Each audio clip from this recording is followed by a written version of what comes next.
Então, nesses projetos que a gente desenvolve dentro das empresas voltados para a experiência do cliente, esses projetos que dependem exclusivamente de pesquisas quant ou quali, eles estão extraindo o sentimento, mas sem compreender em profundidade as emoções e correndo até um risco de que o sentimento ali, ele talvez não seja aquele mesmo. Olha, você tem que... Vamos admitir, eu primeiro, eu acho que é interessante pensar e pautar que o ser humano, as pessoas são programadas para esquecer. Então, quando você fala de jornada do cliente, você tem que imaginar que nós estamos sujeitos a um sem número de estímulos, tá? Temos aí uma quantidade enorme de informações sendo estimuladas, sendo absorvidas. Algumas são processadas conscientemente, outras não, enfim. Porém, quando você começa a colocar a emoção nessa equação, você começa a estipular uma certa valência dessas emoções, desses estímulos. Alguns eles podem se fazer presentes sem qualquer aspecto lógico. Tá? Eles são codificados emocionalmente e são evocados emocionalmente. Então, são situações que estão abaixo um pouco do radar das entrevistas convencionais. Então, que talvez nem o cliente consiga expressar isso, expressar de uma maneira correta. Com toda certeza, porque às vezes ele olha... imagina que o cérebro da gente é como um balde d'água, certo? Ele tem uma capacidade limitada. Então, você vai jogar um pouco e alguma coisa vai sair, certo? Coisa entra, coisa sai. Então, o que a neurociência ajuda a entender é um pouco a questão de valência. O que teve que foi relevante emocionalmente, ou que teve um pico um pouco maior, que talvez possa ser codificado, utilizado mais na frente, porém não foi declarado. Tá?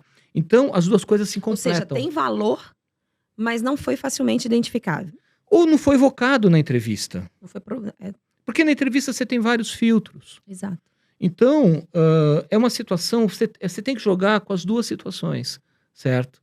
Às vezes o pessoal usa aquela imagem do iceberg, né? Que você tem que ver o que está embaixo, mas, pô, o importante é o que está em cima também, né? A coisa é um bloco só, que você tem que entender. Exato. Tá? Então, como é que a pessoa processa e manifesta essa interpretação, mas também o que aconteceu de forma automática, onde ela enxergou, de uma certa forma, ou ela teve uma atenção visual, ou teve alguma resposta emocional, que, sabe, de repente ela não evocou na entrevista. Então, um dos problemas da pesquisa, às vezes, de mercado, é que a gente acreditar que tudo que é importante a pessoa vai declarar.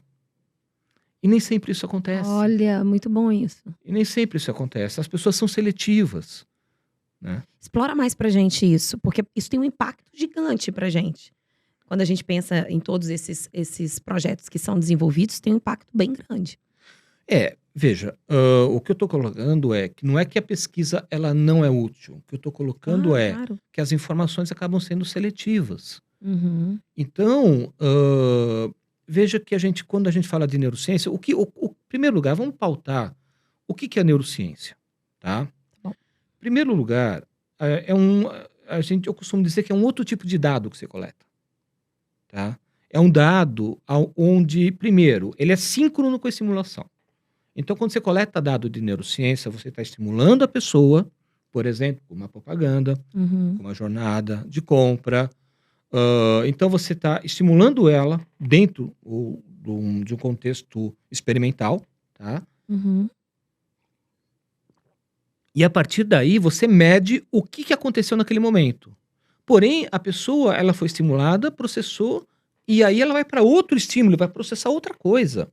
Então, aquilo já saiu da mente dela. Faz sentido, total sentido. Tá? Portanto, depois de várias estimulações, várias experiências, o que ela vai declarar é um residual desse processo. Tá? Então, aí, por exemplo, eu trabalho muito com fragrâncias. Fragrância, cosmético, etc. E é muito interessante que, por exemplo, o processo olfativo. Você cheira um estímulo olfativo. Muitas vezes, teve um estudo que eu fiz que é muito interessante, que a resposta fisiológica demorou 7 segundos para o cérebro identificar se era bom ou ruim. Segundos? Então, você fica numa latência aonde depois a coisa foi legal, tá?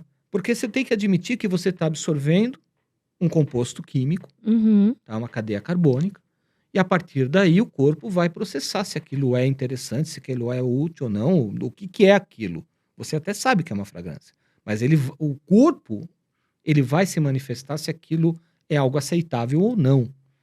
Então, quando você, por exemplo, eu vou publicar alguns artigos sobre óleo essencial agora. O óleo essencial ele estimula muito o sinal que ele provoca é contínuo e é intenso. Então, veja que é uma situação onde o corpo responde Que legal esse eletricamente a estudo. esse Eu quero ler esse processo. estudo. Se tem uma coisa que eu adoro, são óleos essenciais. Ele E eu uso muito. eu apresentei esse estudo no Congresso Internacional de Sensorial, que teve esse ano, o Que Sensi legal. Latam, e me convidaram para publicar agora o artigo sobre esse estudo. Mas, dentro dessa situação, então a gente está medindo em 2 momentos. Tá? Então, a gente não tem, quando você fala a neurociência e a pesquisa tradicional, as duas coisas se complementam. Por quê? A pesquisa tradicional, ela te dá o residual. Fala, isso daqui ficou na cabeça da pessoa. Tá? De alguma forma, isso daqui ela está construindo uma narrativa. Tá?